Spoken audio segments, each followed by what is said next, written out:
Hello everyone, this is Rebecca, Mike, Bay, and Campbell. We are Domino Effect. In order to win the competition, the design team must get sleep by getting pillows, which give 8, 6, or 4 points depending on the size, get good grades by moving the A onto the transcript and removing the F from the zone, and also return 2 T's to the tech tower. All of this must be done while abiding by competition constraints. In order to more objectively determine what the team should focus on, a house of quality was created in order to compare the customer requirements to the engineering requirements to ensure that all needs are met. Each customer requirement was ranked based on importance. The team determined that getting the pillows was the most important as it provided the most amount of points. This was closely followed by obtaining the A, pushing the F out of the zone, and returning the T's. Also similarly important was being robust, autonomous, and working within the time limit. In order to ensure that these customer needs are met, the engineering team must make a machine that scores highly, is easy to interface with and use, and works in repeated trials consistently. Target values for each of the engineering requirements were placed in the basement. Important values include overall dimensions of 23 by 11 by 17, plus or minus 0.5 inches. This was very helpful for boxing. Also, holding the standard of 90% consistency allowed the machine to perform well under pressure in competition. A morphological chart was then created in order to evaluate various methods of approach to the various subfunctions that the machine must perform. For instance, reaching the location of the F can be accomplished by scissor extensions, wheels, linear bearings, hinges, projectiles, etc. Once the location has been reached, placing the F into the opponent zone can be done by rolling cans, swinging arms, projectiles, telescoping arms, and pendulums. By combining the alternative methods, the following 5 concepts were created. Primarily, the chosen design domino combines linear bearings and sweeping arms as its main components. Next, tampered with utilizes a pendulum to remove the F and a collapsing pillow arm as its main components. Following is Sliderman, which uses a piston to both flip the T arms over and release the gravity-powered linear bearings that hold the A and F strikers. Stag Beetle was interestingly created with the intention of using a hinged net to retrieve the A and a basket pulley system to pull the T's onto the tower. Finally, Game of Thrones aims to use simple mechanisms such as a rolling can to remove the F and a falling rake to get sleep. When these designs are compared using a third level evaluation matrix, the following distinctions can be made. Firstly, Domino, which combines some of the better methods of attaining points, scored highest overall. For that reason, it was chosen as the final design.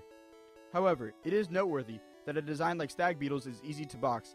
Also, Sliderman removes the F and obtains pillows well, however none reliably retrieve the A. When analyzing our qualifying round performances, some problems and solutions arise. Firstly, the wire connected to the pillow arms was reeled in poorly. This could be solved by adding a large spool to the motor coupler to guide in the reeling. Also, the T-arm deployed inconsistently with the pneumatic piston.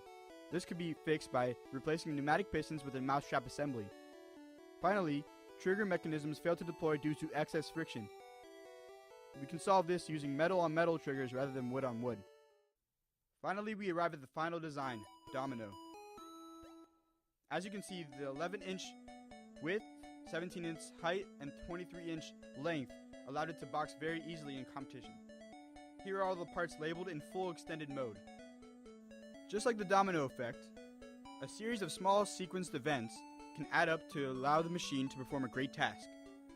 The first domino in our machine are the pillow arms, and they are the first to trigger. We designed it to resemble your arm. This piston fires, causing the arms to fall onto the track at a predetermined angle. Then, using this ingenious shopping cart wheel shoulder joint, we pull back the arm using string and motor. It is important to note that each arm is an isolated machine and can work separately as there are 2 motors attached and they do not interfere with the main sliding platform. The main platform is the next to trigger. It is extended on linear bearings quickly using a piston. The forward force causes the mousetraps holding the T-arms to spring back just enough to let the T-arm go forward. Next to trigger is the A striker. It is attached to the front of the platform perpendicular to the T-arm. This is designed to release that full extension of the linear bearings. A string becomes tight and releases a gate hinge holding the mousetrap powered striker. Following is the F striker.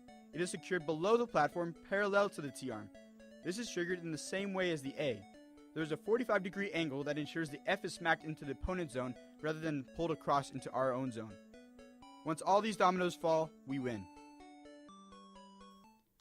Here you can see the final creation in its full glory. This is how the machine and the subsystems look in action.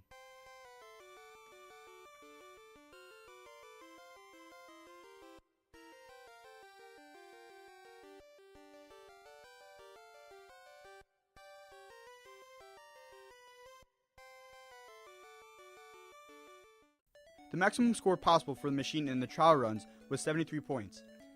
This is due to the fact that the predetermined angles only allow the pillow arms to fall over the medium and large pillows. Otherwise, if the pillow arms were to reach the small pillows, they would interfere with the A and F strikers. Throughout the trials, the average was 46.7 points. As you can see, as the trials progress, the total score approaches closer and closer to 73, which is the maximum. Our highest was 58 points. Finally, we arrive at the moment we've all been waiting for, the final competition results. In the leftmost column, we see the maximum amount of points our machine could score on its own. However, results may vary, as other teams could push their pillows or A's into our zone, which could in fact help. In the next column, you see the practice score averages. We participated in a total of 4 rounds in the competition.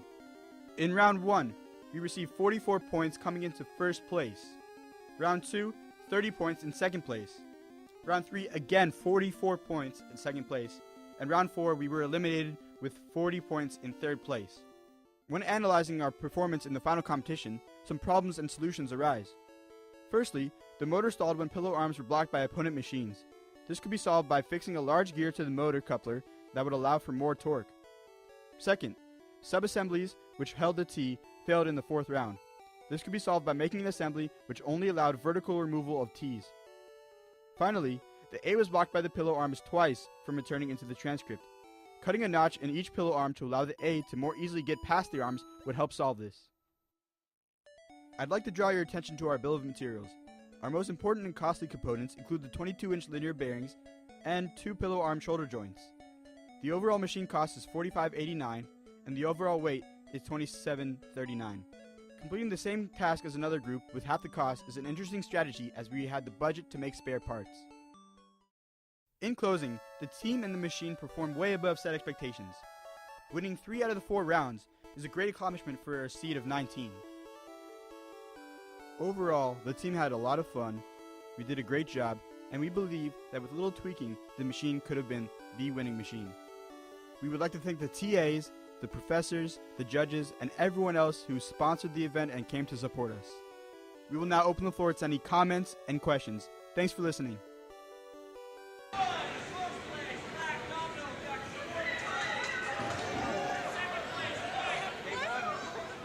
ha ha!